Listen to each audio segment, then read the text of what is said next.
So I am going to let you know that this is Teresa Kelly. She's from Dorchester too. If you do not know her, make friends with her because she's awesome. I can't wait to say that.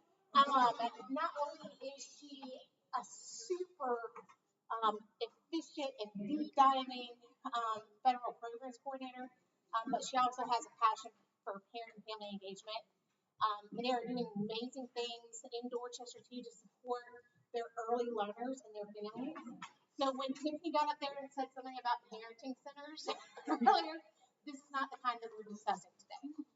There's lots of data that review on their part to make sure that their centers are being attended, are being meeting the needs of their families, and are meeting the needs that they have for their district. So Teresa's going to talk to you a little bit about that and some amazing things that they have going on. It's all you. I'll pay Leslie later for the nice words that she said about me. So, with all the changes going down, and when Tiffany said that this morning, I went to Leslie afterwards, and she's like, I know you follow the data. So we do track how many parents come utilize our centers, the background of the parents that are using them. We send out surveys. The parents get surveyed every year at the centers. And I will tell you that I'm presenting, but I give all the glory to the liaisons that work in these centers, because without them, it would not be possible to do the work that we do. I have made some notes on my slides here because the last time I presented this, I presented everything with the first slide, and then I'm showing you slides, so I'm trying to pace myself. If you have questions during the presentation, please feel free to raise your hand. I do go on the back end to let you know how we fund this, and I know that was questions from the last presentation that I did. Our centers, this is the agenda I'm going to follow, how we started, where we are, what we do in Storytime collaboration, multilingual connections, power of communication resources, and building relationships and lasting connections. So when I got into federal programs and I started in this department, we had 3 centers. They're strategically located through the district. We only had 2 liaisons in those centers. And all they were responsible for was story time and basically checkout resources. I ended up in this position because my school was a national PTA school for parents, and the district office, of course, said, hey, we need you at the district to help with parenting. So I left my school, unwilling, and went to the district office to help with parenting. But parenting is a big piece of what we do, right? And even when I was at the school level, you have parents come in, they're yelling, they're mad and stuff. I'm like, please have a seat, let's have a discussion. We have to meet somewhere in the middle on the best interest. Now, did every parent want to have a seat and have a discussion with me? No, but hey, I tried my best. And those hard ones, I have my SRO standing outside my office door for backup. So, but when I went in, we needed a vision and we needed to lay groundwork. I put together a parent advisory committee. That committee was one parent from every school in the district, elementary, middle, and high school. And it was important for us to do that because we never really had, when I looked at the resources, it was just for our youngest learners. There was not many resources in the parenting centers for older children or children at the elementary, middle, or high school level. And who better to tell us was those parents who said, hey, my children need help here. This is what we want to see. I needed buy-in, and we had to have expectations with the buy-in. We also had to build a team because I revamped the whole program going in, but we built a team within a team and a team within the community, which was really nice. I gave them common planning, which is a big part of how we are successful. And we now have hands-on manipulatives for 1-year-olds up to high school students. So we had to revisit what our vision was for that center. A lot of that information came from my parents that we put together, the Parent Advisory Committee. What did they want to see for their families? What was important, and what they needed for their children? And so bringing that back and having that dialogue at the district level with the superintendent, the assistant superintendent, the director of federal programs who I worked for at the time, and teachers and school staff. And so basically you have to inspect what you expect, right? After writing the stuff, reviewing the vision, going in my first year, and I dedicated my first year to going in and out of the centers. So if you're planning on doing this, you need to have a dedicated person going in, working side by side with your folks in each center. I will tell you, it wasn't all roses. I'm going to start off by saying that. We had 3. I went to 5 centers. I had to back off of a center. So when you're looking at saying, is this really working? You have to make sure it's working at each place you're dedicating your centers to. And so I had one center, we weren't getting enough parents in there, there was no school buy-in in that center. So very nicely, I found a job for the liaison at that center and found a fit for her. And it was a conversation we had to have with her. Hey, I started the conversation in January, expecting her to finish out the year. It's not working, we're not seeing enough traction, is this a good return on our investment? And this is what we're hearing a lot about. Is it a good return on your investment? That center was not a good return on your investment because what was happening is parents from the community were going to the other center nearby. That really was a good return on our investment. So sometimes when you start something, you're saying, hey, it's not working. It's not that you failed. You just have to revamp, right? And you have to go through it with that whole attitude of revamping. What we also did was each center has their own unique needs. So even though they plan together, they work together, they really focus on the needs of the parents and the school they're at. I have 4. We have 19 Title I schools, elementary and middle schools. But at Eagle Nest, we have a high population of ML. So the liaison here does some amazing stuff with our ML population. At Knightsville, we had a very diverse population. My liaison there caters to the diversity of the population she has at that center. At Joseph Pye, we have a high-flying population. The liaison I put there, she caters to that center's needs. So each center has a very diversified need. When we interviewed, because I changed the whole staff, not only did I interview for the team, but I interviewed for the centers of where they would be located to put the right people in. Sometimes you'll have a superstar that comes in and you're like, oh, I want to hire her, but you know they're not good for the population. Go with your gut of what's good for the population. That's what we did. The center that didn't make it, we had very few people, and I'm telling it all, we had very few people come in. We picked the best candidate, we thought, but she was not good for the population that served at that center. So go back and punt and restart again. It's okay to do. Leslie and I talked because Leslie visited the centers and we talked about that because nobody ever talks about the downfalls, and there will be some. You just have to figure out what it is and then go make a change.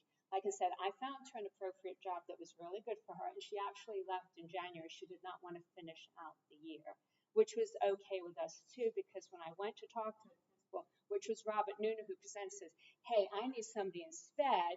Can she come and be a TA?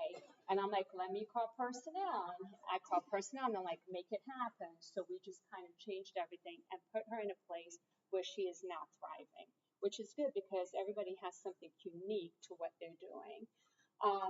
And that's why I say expect change, because change will occur. So we now have 4 centers, Eagle Nest, Joseph Pye, Knightsville, and Span. They're all Title I schools, but they all serve every Title I school in the district, including middle schools. What was nice about the Parent Advisory Committee, they gave us Rawlings Edward Community Center, and it's a community center where we don't have, there's a couple of schools, they're Title I schools, but we don't have a center there, we don't have a location there. So coming from that Parent Advisory Committee, one of my parents was like, hey, Teresa, let's go here and see if we can put something in. They are very nice to us. They've given us 2 rooms there. We started off with 35 children at the community, 3 children at the community center, And we now end up using 2 classrooms there because we're so overcrowded there that we had to go to 2 different sessions. So what happens is strategically planning, I still have 4 liaisons. 2 of them on Monday mornings go to Rawlings Edward Community Center and provide story time, crafts, and activities to the parents. And then Monday afternoons is their planning with the other centers. And so they all have hands-on though because they all back each other up and help each other out. And so it's really beneficial. So we offer story time. It's a literacy-based program. There's some pictures here that you can see of our children. We do a lot with the little. I will say that my liaisons are not teachers. They are paraprofessionals that work with them. If you go into any one of those centers, you will not realize that they are not a certified teacher. You will think they are. I'm going to be honest, I've been in some of them for a long time, so I know the community well. I stole people from places. I stole a TA from a kindergarten classroom. I stole somebody who was a parent of mine when I was assistant principal at night school, and she worked in a preschool. So it's always good to know the people in your community, right? So it was nice for me to know these folks. I will say, and this is a hard story for me to tell you, and I'm not going to say his name. One of my liaisons, her interview was not good.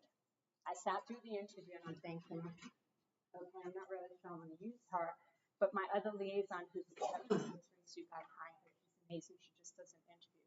She has proved her weight in gold. She really has. So that's listening to your people too, and so it's been very beneficial for us.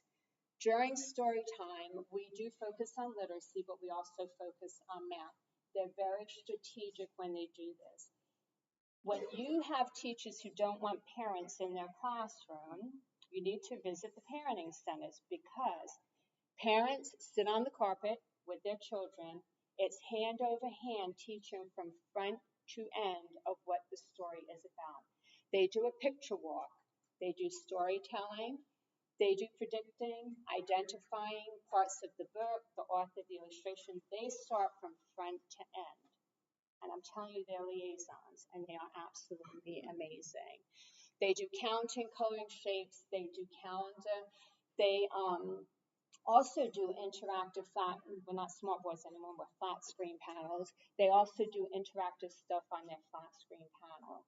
The other piece that came out of the Parent Advisory Committee was I wanted to say educational activities. So like, do not use that word, you won't get parents in, especially parents with young children. So we go to that we're doing engaging things with your children, and crafts is the word we use. So we don't say educational, we say crafts. Parents come and we'll do crafts with their children. So it's just the vocabulary you use and how you want to have folks come in. It's been highly successful for us. We do monitor, like I said, to make sure that we have enough. What they do is sign up Genius for the sessions. And so we limit the number that can go into a session. The liaisons have gotten so comfortable, they go over the limit. They're like, hey, we're good. We'll take as many as that are coming to do stuff with us. So it's been very beneficial. We have grandparents come, any caregiver. We've got a daycare provider that brings children with them. We have dads, which has really been an uptick in dads coming to the centers lately, also with their children, so it's nice. And grandparents that, grandpas that come with them too.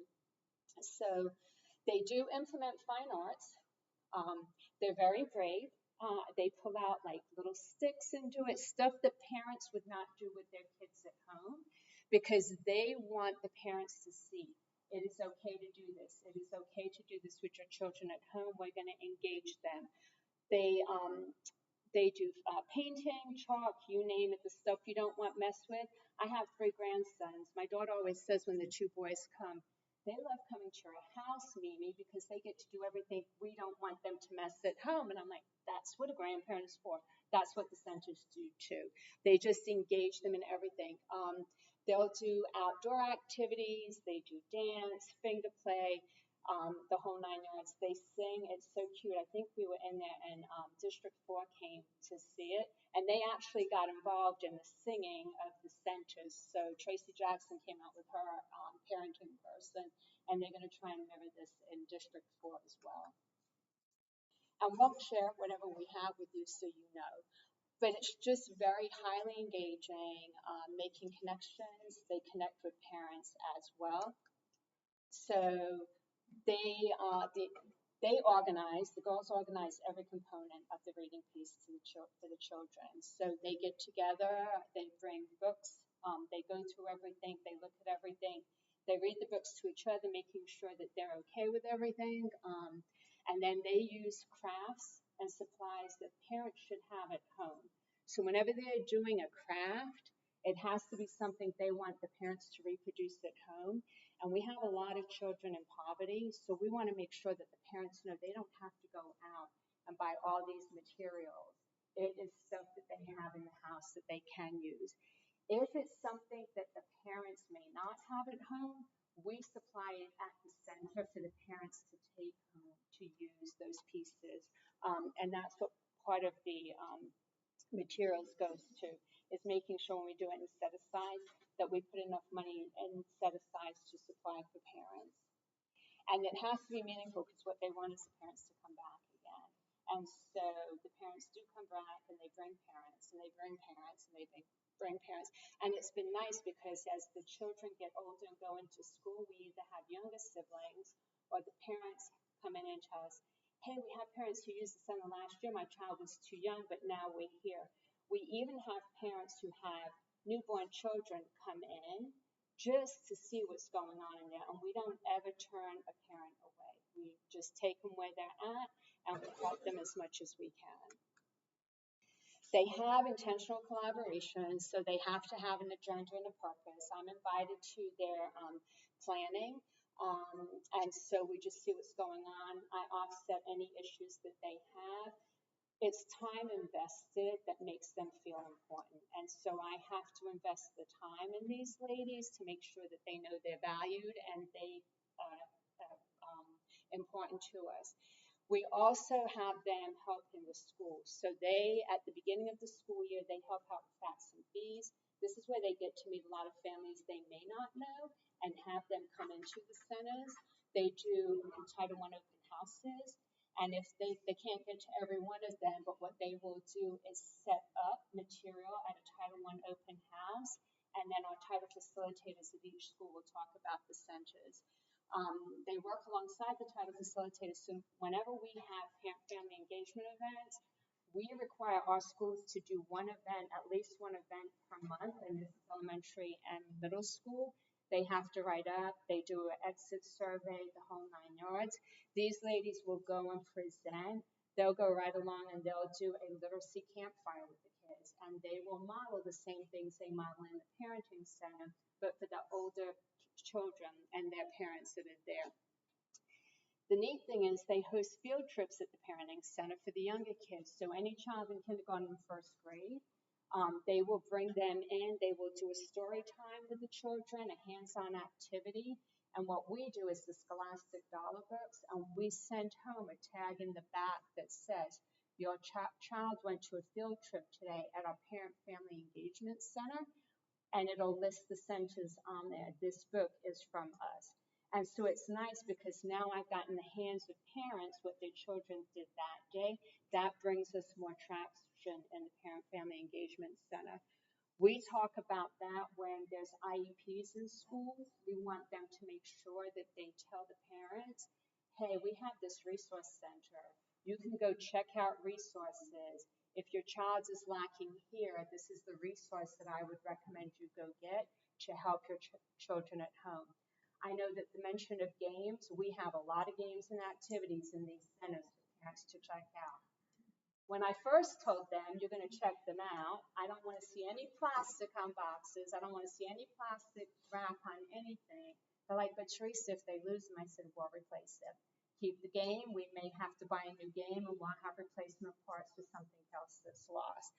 So, and then that's the same thing with the flat panel, right? I don't know when you guys remember if your smart boards went in and we didn't want the kids to touch them because the kids were going to break them. It's the same kind of thing. Let them, this is the reason it's there. These are why they're there.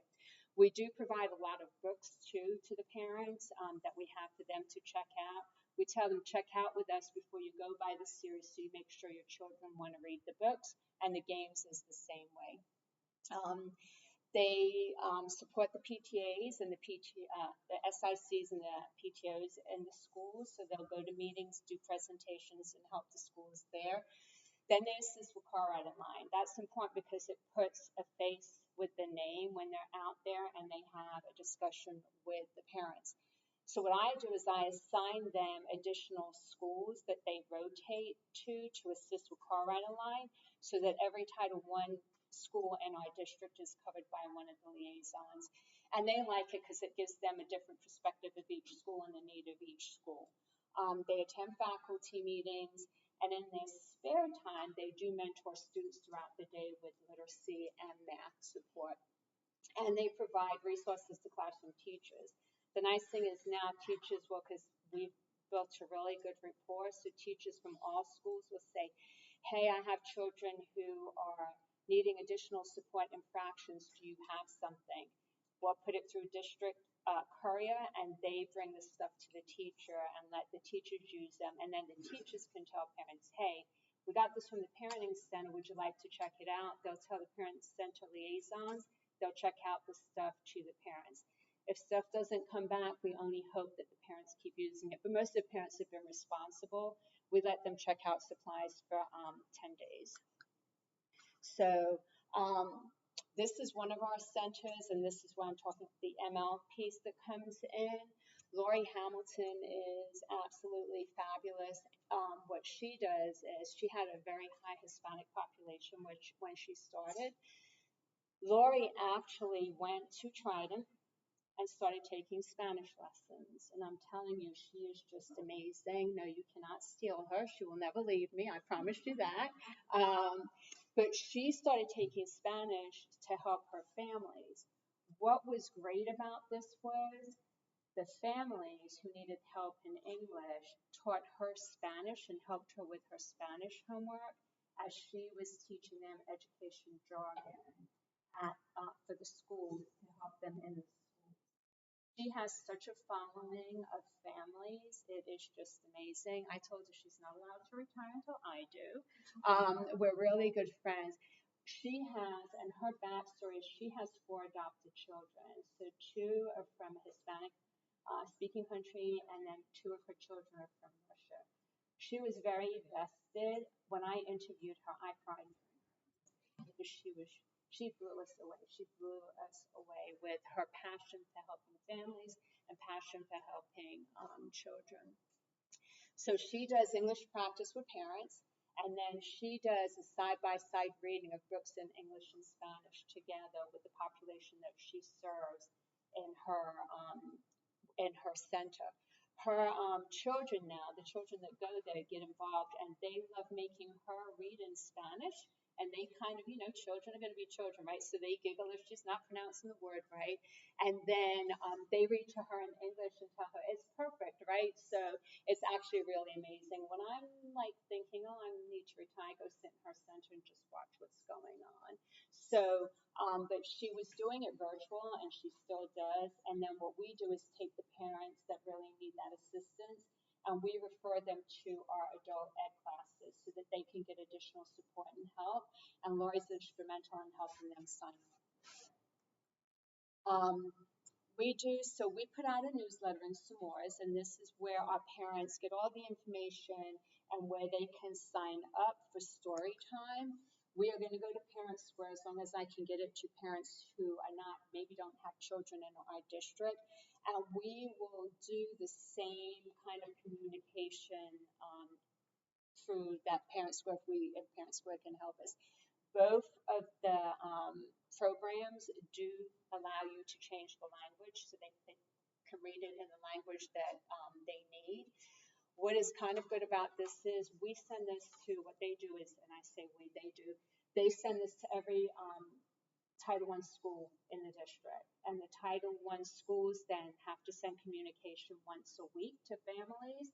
And this communication goes out to families directly from them. Then they build a really good rapport of parents that come in because we have them sign in, give their email address, and the parents that are already signed in, they send that to them individually as well. So they'll get the communication from multiple ways. We also put it up on our district website so that parents will know what's going on. They do Sign Up Genius, like I said, they'll have their Sign Up Genius book up, and parents, they just tell parents, show up, and they show up. So it's been beneficial. The other piece to this, so it's not just the story time, it's not just the math, it's not just the calendar. This really builds a community with your parents. Because what will happen is, especially when you have parents who are in poverty and you have your ML families come in and they don't want to walk in the school building, they now have somebody they can go in the building with. So they build a community, and it's been beautiful to see amongst themselves. And the parents help each other out. And now they're so used to being in the school that the children just love it. So our schools, how they're set up is Joseph Pye and Knightsville and Span, actually, the centers are away from the building. Eagle Nest, the center is in the middle of the building. So in Eagle Nest, they have to sign in and walk through the building. So what the liaisons do for the ones that aren't attached to the building, but it's on the same campus, they will walk the families and the kids through the building so that the children can acclimate to the building as well. And the nice thing about it is then you have multiple people from many different cultures coming together to help each other. We've got liaisons who are vested with the students that also work with the schools so they can help the schools identify needs. They also work with teachers in every building, especially the kindergarten and first grade teachers, to see what is important for them to help the next set of students that are going to come into their school. What are things that they need to do at the parenting center and what they need to zone in on when they see there's a deficiency. So it's a really well thought out activity that we do with them. So we do have resources. They can check out 5 items for 10 days. And so we make recommendations. One of our ladies at our Span Center, she'll know the family coming in and she'll be like, hey, it's a 3rd grader, he needs help with this, this, and this. And they're like, yes, he does. So she already has something packaged for the family to let the families take home to help the child. So they become very involved, very, very involved with their children, which is really nice. We do have other pieces that help us out. So it talks about how they work with the Title I facilitators at each school to implement programs for family. They also go into the media specialists and help with literacy resources. So when they go to other schools, they bring their show to the library, and that's where we have parents come in to the libraries where the centers are not. They'll do like Baby Bees at Flower Town, or they'll do Jaguars at Knightsville, but they will reproduce in the schools when they're not at their centers, these pieces. So what they'll let the parents know is, hey, we can check out resources on these days. We are now going into the schools on these days. They give the parents advance notice, and that's all in the newsletter, so that the parents know. Because what we want them to do is check out resources now. When they do story time, I require them to do story time and the activities twice a week. They plan on Mondays, they go out to the community center on Mondays. So Monday morning, the girls who aren't going to the community center are working at other schools. Then the other 2 days a week, they can spend their time going to the other schools, the Title I schools that they are attached with. So they're always doing something, they're always providing story time, they're always providing an activity and engaging families in it. What happens a lot of times, too, is we don't limit the parents to say, you're at Eagle Nest, you can only go to the Eagle Nest Center. We allow parents to go to every single center and get the story times that they want. So a lot of our parents from the community center now have gotten so used to our liaisons that they now go into their centers too. And it gives us a little bit more leeway at the community center to bring more families in, since it's right in the heart of where we need it to be. We make sure that they are in sync with what's being taught, and I think I covered this before. We also have interpreters, and we have the interpreters come into the centers to help the families as well when we see it. So we have 5 interpreters across our district, and they come out of our general fund because it's an unfunded mandate, but we make sure that if they need any additional support, we've got interpreters there as well that can walk them through things, take them through things, and let them get help. We do also use our community, so we've got blessing boxes, which has been really great. One of our programs, the community center had built us the blessing boxes for our schools, and so we've got them, and the Low Country Food Bank comes and provides food for them. A lot of times if we're driving by one, we just stock it with food if it's needed. But what's been really cool is they've taken each of the school's mascots and put them on the community boxes. So it really has individualized to where the schools are. We get help from a knitting group. These ladies are amazing. They knit hats and scarves for us to give out to the kids and mittens at Christmas time, so the liaisons can give them something along with the book they give. And then we've got a couple of the local dentists that provide toothbrushes, toothpaste for the kids. We do have them come in, so that we will have, and they'll come and say, hey, Tracy, this group wants to come in. Can I let them come in? I'm like, let's see who this group is, and I'll let you know if they can come in. But we do have some folks who like to go. They do guest visitors, guest readers, which they think is funny. So my husband likes to do that because he dresses up in character.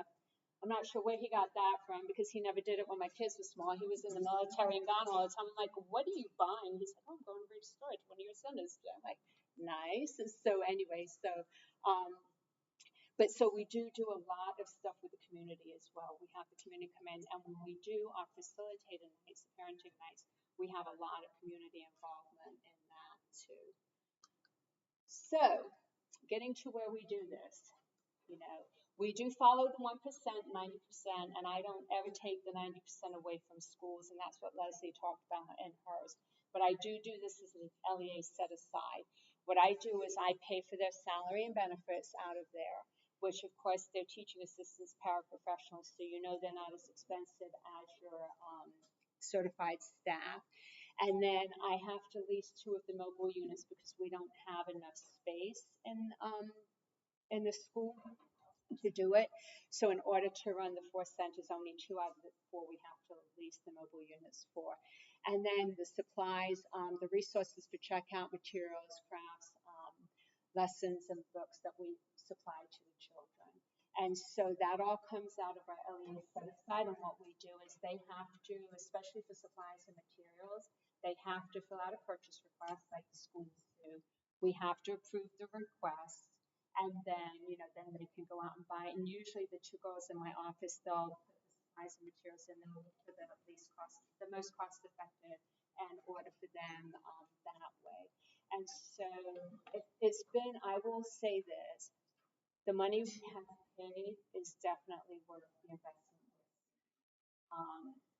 With the families, the engagement, we always say that when they get to the school, because they have been so invested, we want them to feel comfortable in the school too. So the whole first year we check back in with them. How's it going? They ask about their specific children. They know the names of everybody. Where are they? What are they doing? How are they doing? Do you need any more support? Can we help you? And so we just like to follow up and make sure that what we've laid the groundwork for is really working. And so it's an investment, but it's an investment well made.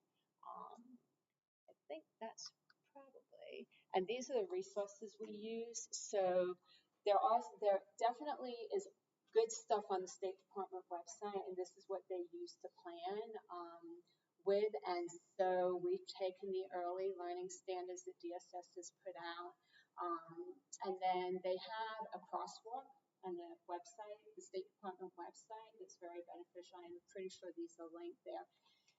We had, in our 4-year-old program, Big Days Teaching Guide, our community, and then our 4-year-old program decided they weren't using it anymore. So we're like, hey, free resource, we'd like these, please, you know. So anything like the schools, and they'll let me know, TK, I don't think the school is using this anymore. I'm like, okay, let's see what we can do. And I have the ladies vet it to make sure that they're comfortable using the resources that they have. So, do I have any questions? Teresa, since you're on survey, have to go through any DSS checkpoints or licensing or anything to have the students on the Good question.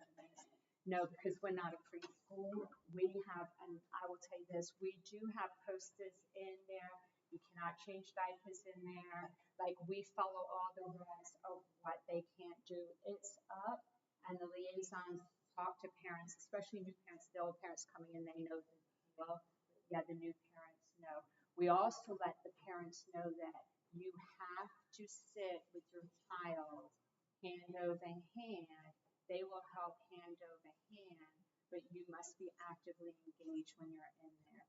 And so at first it was kind of like, Teresa, can you come out and tell the parents this? Of course, you know, Teresa put on her principal hat and told the parents that when they started, hey, this is the expectation here. This is what you can and cannot do. We don't want to see you on the phones. Please don't take pictures of other children. We make them sign a waiver that says we can use their pictures. And the district says, you know, if you don't sign this, we can use. We're like, you know, they're going to sign it, we can use because we want to know. But yeah, they do know the expectation of what can and cannot be done in the centers. The ladies got so creative. They're like, yeah, we put the poster up in the restrooms as well because we don't want the young kids going in there by themselves, the whole 9 yards of the water and everything else. So, good question, Denise. Any other questions?